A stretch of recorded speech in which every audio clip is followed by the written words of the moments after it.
Salam alaikum chers étudiants et bienvenue dans cette vidéo où on va parler des deux grandes fonctions économiques de l'entreprise. Mais avant d'expliquer en fait quelles sont ces deux grandes fonctions économiques de l'entreprise, on va faire un petit rappel du rôle de tous les agents économiques pour que vous puissiez mieux comprendre le rôle des entreprises. Donc, les entreprises, bien sûr, on va les mettre au début. Le rôle de l'entreprise, c'est de créer et de distribuer la richesse. Quand on dit la richesse, cela signifie, en fait, la valeur ajoutée. C'est la richesse nouvellement créée. J'ai d'ailleurs une vidéo où je vous explique bien la notion de valeur ajoutée que vous pouvez aussi visionner. Donc, le deuxième agent qui nous intéresse, ce sont les ménages. Les ménages ou les consommateurs sont les acteurs économiques qui vont consommer leurs revenus, c'est-à-dire la contrepartie de leur travail. Donc une partie sera consommée et une autre partie, s'ils ont un excédent, il sera épargné. Ça c'est dans l'idéal. Bien sûr aujourd'hui avec les différentes crises, on sait que l'épargne a beaucoup baissé puisque les gens ont des fins de mois difficiles. Les institutions financières, leur rôle, c'est de financer l'activité économique à partir de l'épargne des ménages. Donc, à partir de l'épargne des ménages, l'épargne qui est déposée sur des comptes sur carnet dans les banques, cette épargne-là est utilisée par les institutions financières. Donc, quand on dit institutions financières, ça veut dire d'abord les banques, ça veut dire aussi les bourses de valeur, mais ici, en l'occurrence, j'ai pris l'exemple des banques. Donc, les consommateurs, lorsqu'ils ont de la chance, eh bien, ils ont de l'épargne qu'ils déposent au niveau des comptes d'épargne dans la banque. Ensuite, la banque va utiliser cette épargne pour financer des activités, des projets économiques. Donc, il est bien connu, il y a un adage bien connu qui dit que la banque travaille avec l'argent des autres.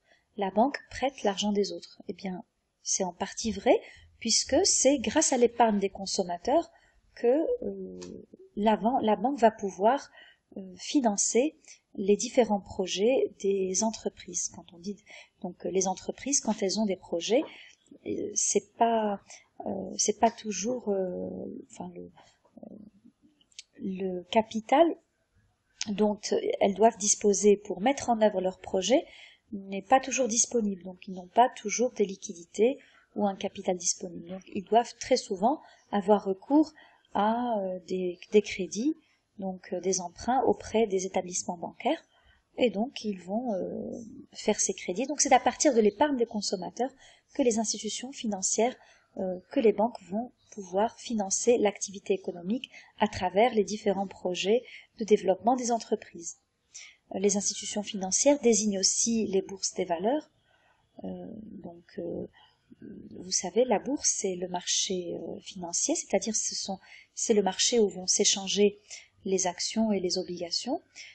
Quand, par exemple, une entreprise qui est cotée en bourse a besoin de capital pour investir dans un projet, donc elle fait une augmentation de capital et donc elle ouvre son capital à des actionnaires et elle espère que des actionnaires qu'on va appeler des investisseurs, qui sont en fait des épargnants aussi, donc ce sont des personnes qui disposent d'argent, vont acheter des actions, donc vont investir, et ce capital qui est acheté sous forme d'actions va pouvoir être utilisé par l'entreprise pour développer ses projets.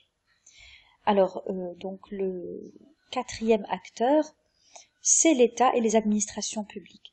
Donc, au-delà, bien sûr, du rôle qu'on appelle régalien, donc le rôle de l'État qui consiste à légiférer à travers, donc, bien sûr, le pouvoir législatif, etc., et à exécuter toutes les lois qui régissent l'activité économique.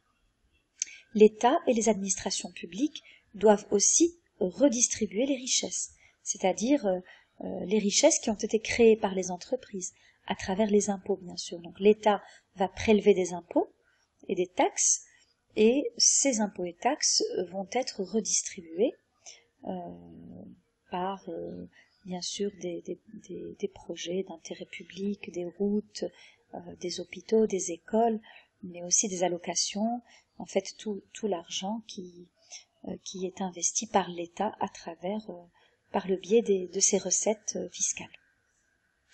Dernière catégorie d'agents, ce qu'on appelle le reste du monde. Honnêtement, je n'ai jamais compris cette expression, le reste du monde, que je trouve un peu bizarre, en toute honnêteté.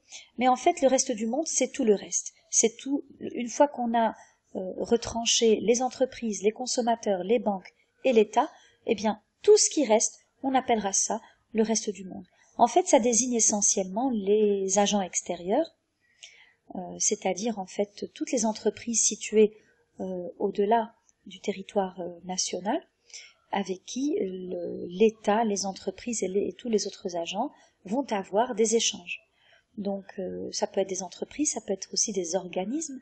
Donc toutes ces entités qui sont situées au-delà donc du territoire national sont considérées comme des agents extérieurs et sont appelés donc le reste du monde. Donc voilà pour un petit rappel du rôle des différents agents économiques, et là on va faire un focus sur les fonctions de l'entreprise, donc la création et la distribution de la richesse. Donc ça, on va le développer. L'entreprise a deux grandes fonctions économiques à ne pas confondre avec les fonctions de l'entreprise que nous allons voir, Inch'Allah, dans une prochaine vidéo. Donc ça n'a rien à voir.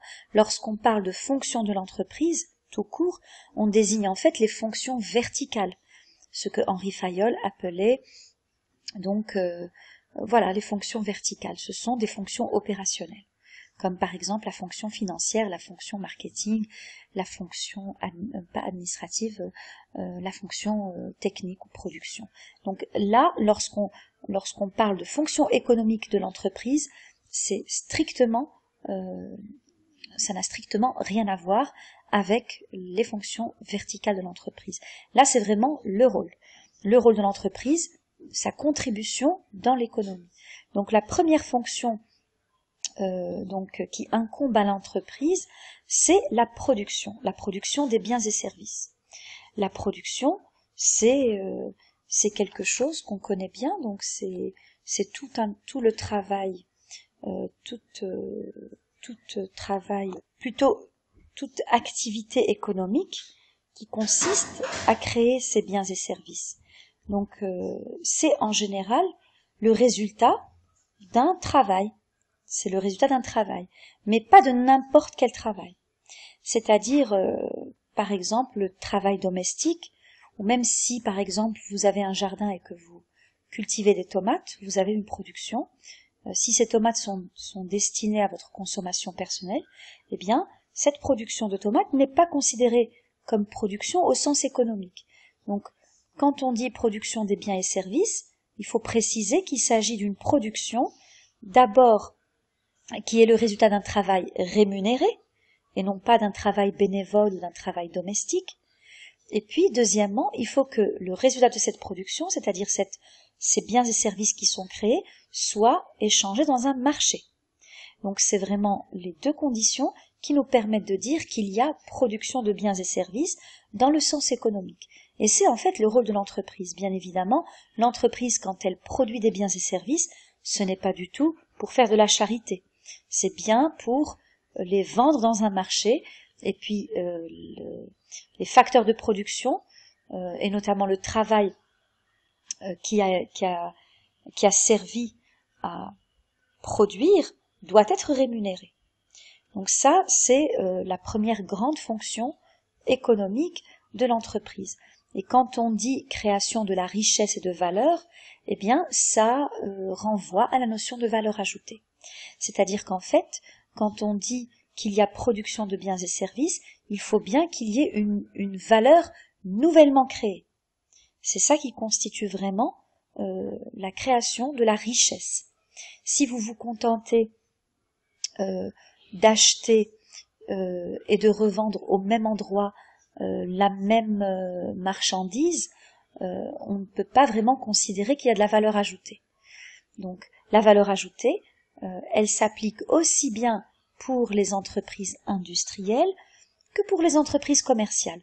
Bien sûr, pour une entreprise commerciale, la valeur ajoutée ne sera pas aussi élevée que pour une entreprise industrielle qui aura investi beaucoup de facteurs de production, notamment un capital qui aura servi à acheter des machines performantes et du travail, un travail par exemple qui a nécessité l'intervention d'experts, d'ingénieurs, mais aussi d'ouvriers. D'accord? Donc, première grande fonction de l'entreprise, économique de l'entreprise, c'est la production.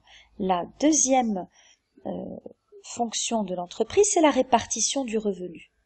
Parce qu'en fait, lorsqu'on parle de production, de biens et services, donc ça voudra dire qu'on a produit de la richesse. Cette richesse, elle est mesurée en volume, c'est-à-dire en quantité, mais elle est surtout mesurée en valeur, c'est-à-dire en monnaie, en dirhams. Et donc, cette richesse créée mesurée en dirhams doit être répartie.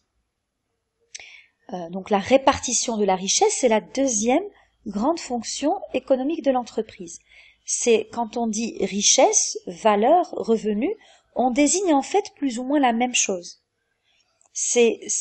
On met le doigt sur la même chose. Quand on dit richesse créée ou valeur ajoutée ou revenu, c'est exactement la même entité qu'on désigne du doigt. Sauf que ici, lorsqu'on parle de revenu, c'est au moment où cette richesse est répartie. Donc au moment où on la répartit, on parle plutôt de revenu. Et en fait, on la répartit auprès de qui? Si vous voulez cette richesse, cette valeur ajoutée qui a été créée, eh bien il va falloir la partager. Il va falloir la partager entre les différents intervenants. Donc les deux premiers intervenants qui vont devoir toucher le revenu, donc toucher la contrepartie de leur contribution à cette richesse, ce sont d'abord les travailleurs, bien sûr, c'est-à-dire que la personne qui a travaillé, l'ingénieur, qui a conçu le produit, les ouvriers et tous les cadres qui ont contribué à cette production vont devoir être payés parce qu'ils ont apporté un facteur de production, ils ont apporté le facteur travail. Mais les personnes qui ont apporté le capital, qui ont acheté des machines, qui ont acheté les outils, ceux-là aussi doivent, donc en fait les actionnaires, doivent aussi toucher cette rémunération. Une rémunération, un revenu par rapport à ce qu'ils ont apporté comme capital. Alors, il n'y a pas que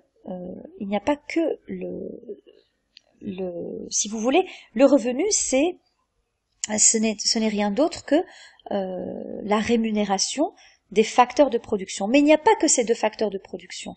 Il y a un autre agent qui doit aussi toucher ou avoir sa part du gâteau. C'est l'État. Donc l'État aussi va prélever une partie de cette richesse qui est créée pour la redistribuer plus tard, bien sûr. Donc c'est ce qu'on appelle la taxe sur la valeur ajoutée.